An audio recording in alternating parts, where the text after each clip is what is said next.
Hi, I'm Cameron Humphreys from Humphreys Outdoor Power. And I'm Brian Humphreys from Humphreys Outdoor Power. And today we are going to take this battery-powered Stihl RZA760 through the paces on our conjoined property to see if it'll hold up with some of the commercial mowers on the market. Let's dive in.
So Dad and I are here after doing a little experiment with the Stihl electric mower.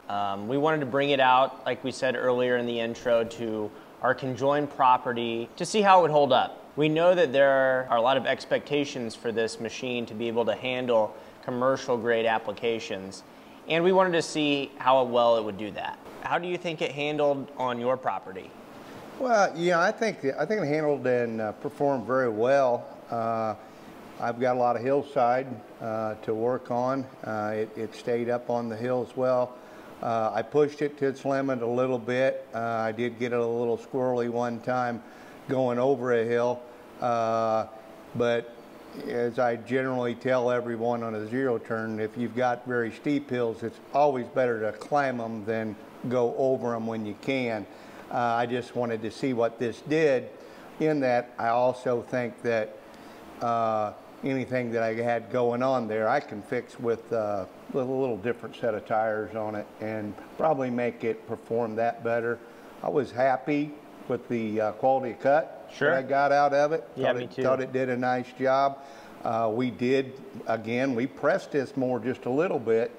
I was on a 9-day mow cycle when I mowed this here in June in West Central Indiana, so we had some pretty good grass for it to go get. We didn't give it, you know, we thought we'd give it more of an acid test so that when somebody come to us and said, well, this thing mow, we wanted to be accurate in what we told them it would and would not do. Yeah, we didn't go easy on it by any means. I know my lawn had also not been mowed for probably close to the same 9-10 days, and I had some pretty heavy grass. I was really impressed with how well it did. Real quick on that hill, you mentioned it got a little squirrely.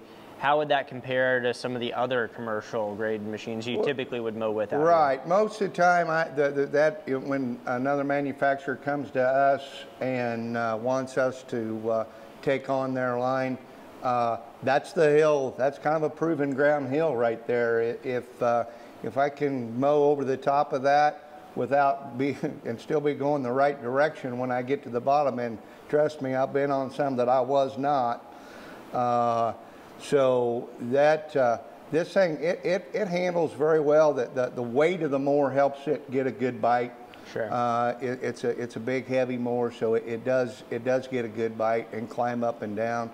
And you know, I was mostly, I don't know about you, but I'm mostly impressed with how long we were able to run this mower and still be at 51% charge in it. And I think it was one of the things we needed to figure out, right, was when somebody asked, how much can you mow with this? Well, this was real grass, real hills, and we got across right at 6 acres with 50% left in this thing. So I was really impressed with that. That's gonna, we had about, looking that thing back over there, 3.5 or 4 hours in it. In that period. So yeah, when they tell you this thing will run 6 to 8 hours, that's fair assessment. Yeah, I'd say I believe that at this point. Like I know I was a little bit nervous because I moved second, right? Right. And it seems like there's an immediate drop off. You probably saw, right? Like from 100% down to like 95 or something, and you're like, whoa, this thing's not going to last. Yeah. But then it kind of hovers and levels out there, and you stay with the same battery charge. And to your point, I mean, I was very impressed with mowing back-to-back times. Again, so he mowed his one evening, and then I mowed mine the next. We did not charge it in between times, and only had 51%, or still had 51% left. And I was very impressed by that. I could see this thing being like an all-dayer for the most, I mean, 6 hours or so. That gets you several yards, depending on, you know, where you were. And not many yards that a commercial guy would mow are harder than what we just did to it. Right. Yeah, they're not gonna test it quite the level that we did. I'm sure of that, for the up and down, and because all of that comes into play with this thing is how heavy is the grass, how much are you able to mow on flat ground. It was kind of neat to be able to play with the blade tip speed, because that's not something you can normally do with a naturally aspirated engine. You just kind of, most of the time you need to run those wide open in order to keep the engine cooled. So would you say you messed with that very much? Oh, I played with it a little bit in the shady spots where it got a little bit thinner. I shut it down. Now, for me, to try to conserve battery. Right. I was just in a, that's what can I conserve a battery? Why am I just burning this thing up? And then, but I would say realistically, for most of the people in our area, you know, that next to top speed on the blades, and the top speeds where you're going to run all the time, I think it's going to be pretty limited number of times when you're going to be running it to half speed or something. But I did run the ground speed down on the low side, which made it easy for me not to overdrive the mower. Yeah, I noticed that a lot whenever I had it.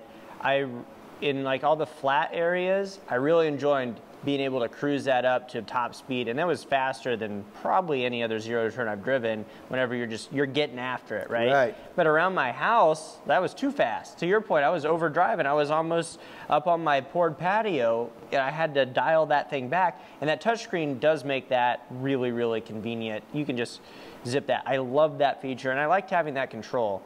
I did not play around so much with the blade tip speed. I think I had it at almost max the whole time. Again, I was going for a hard litmus test on this thing. Let's see if we can drain this battery. I took it as almost a challenge to see, can I get it down? Right.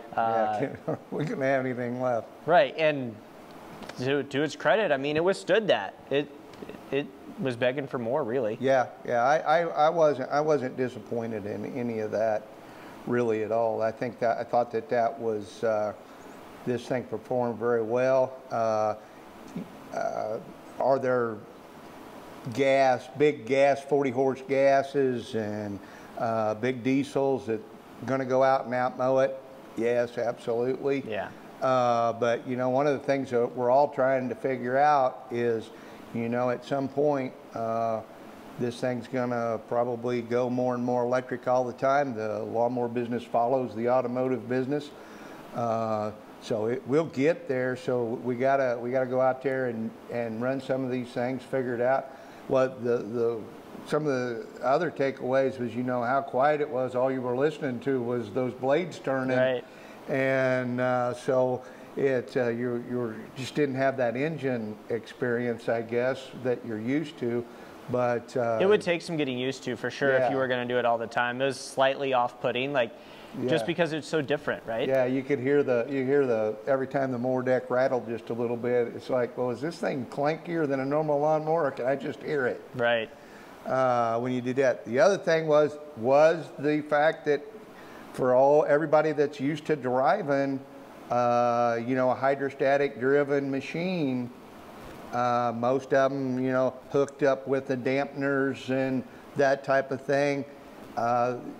That's probably a little bit why I got a little loose on that one hill, because you don't, it's a different touch. It takes you a while. I probably rode that thing about hard part of an hour before I really felt like, okay, I'm moving these levers at the right tension, because it's just real easy to overdrive that electric motor because it is so snappy. But once you catch on to it and kind of get the feel for it, then as far as like when making turnarounds and those kind of things, I didn't peel grass any worse than anything else kind of a zero turn problem, right? But if you get a little horsey there at the end. Right. But I was impressed with being able to get that figured out. But if you get a chance to demo one of these things, that will be for people who's got a lot of time in the seat in a zero turn.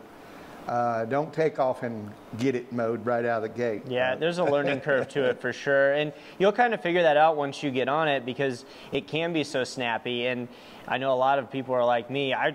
Max power, let's see what it can do real quick. You know, I've been on zero turn since I was yay high. I feel like I know what I'm doing. But like I said, it can flat get away from you a little bit. And I didn't even think about the fact that compared to those usual hydrostatic motors with the dampeners and stuff, you're right, you can definitely overdrive it a little bit with that. But all that said, once I had, you know, an hour in the seat, I was pretty confident. Yeah, it all comes in. And dialing that back, they make that so easy to control your speed that you can really dial in what you want to do anyway.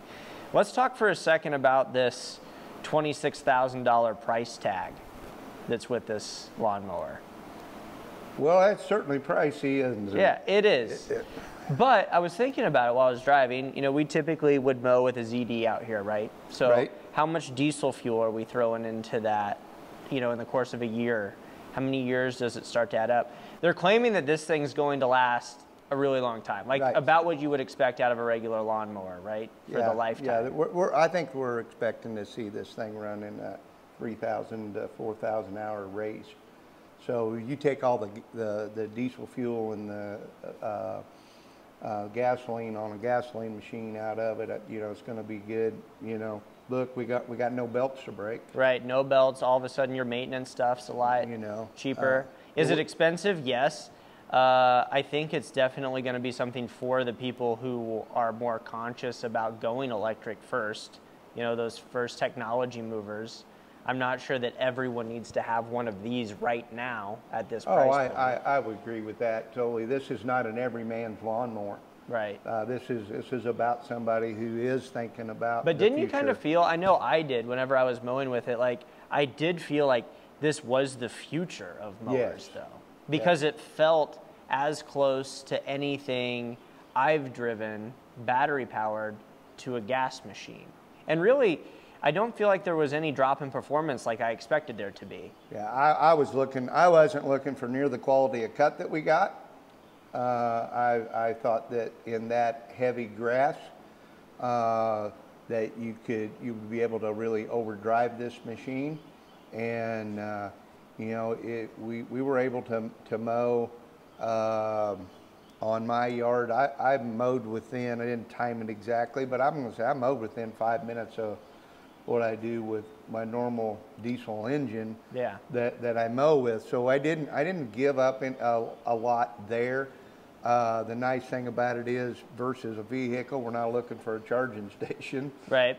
All we need is a 30 amp plug, and we can charge this right at home. So that makes that a lot simpler for the end user, right. if that's what he decides, the direction he wants to go. But overall, I really felt like it was a good experience, good driving experience, and it's on its way to being. You can see now that it may not be, you know, next year, but these electric mowers are going to come, and if we can make these motors hold up and that type of thing, because we did say we didn't have any belts, but we do have 3 motors on the mower deck. We got the 2 motors on the wheels, so that is, you know, it's electrical. You know, these are not going to, you know, they're not going to like going in a pond very well. Like we do dry some of the gas machines out that wind up underwater. Right. So that might be a hesitation, but I think, you know, for the technology that we're looking at. No, I think that was my biggest takeaway, is that the technology at this point is there. Is it too expensive for the average consumer at this point? Probably. I mean, I think that's safe to say. You could go over to the gas side and get something, you know, considerably cheaper that'll do just as well. But the technology is there now. Stihl's proven that with this machine. And if we've got universities or municipals that are trying to get to this, most of the, of course we're little rural, so that's a little bit different, but most of our guys would not be mowing more than 5-6 hours a day on a single unit. Right. So I think they could, you know, if they wanted to fleet up, and there's some great discounts for the municipalities. So that is true. We get away from that 26,000. We're going to have some demo discounts. So for the guys that are out there trying to figure out, is this thing going to be for me? I mean, I really encourage you to get to either to us or your local Stihl dealer and get your hands on one of these and go try it. And that's going to be the best way for you to know. Yeah, I definitely think demoing has to be. I mean, I saw it whenever Stihl first unveiled it, and I was skeptical. It checked off a lot of boxes for what I thought it needed. You know, speed. My initial drive was very responsive. But when I got it out to my own property, and I could run it across my own hills and undulations, and I could see how it cut my own grass compared to what I usually mow, all of a sudden it made a lot more sense, and I was like, wow, this thing really is legitimate. Yeah, I would agree with that. And you can see that it just shut itself off back there, which is power saving. But those lights being on all the time is how you know you don't leave it on, because when you put those sticks out and get off, it's making no noise. Yeah. So I did that once. I had to. Yeah. If you don't have the blades on, you really can't tell if it's on or off, right? Yeah. And then if it doesn't like the way you get off of it, it doesn't want to start quite right. Right. I kind of had to page through the screen there to get a little lesson on how to do that. So I kind of laughed at myself over that. See, 50-some years of messing in lawnmowers, and you just shut your mower off and you can't make it run. That's technology for you. Yeah, it kind of got me for just a little bit. But good news is I've already done it. So if you get it and do it, I'll tell you what, I can tell you exactly how to get out of that predicament. Well, this has been our review of the Stihl RZA760. I think overall we're both very satisfied with it. It's not going to be for everybody at the price point it's at, but the future's looking bright. It's an awesome machine. To his point, there are a lot of discounts for municipalities, things like that. There are also discounts on demo units. So make sure, if you're interested at all, go talk to your dealership. There are some deals to be had out there. You can certainly contact us here at Humphreys as well if you're interested in anything like that. But if you enjoyed this video, make sure to leave us a thumbs up, subscribe if you want to see more content like this, and leave a comment for any other videos you might like to see. So thanks for watching. Have a great day.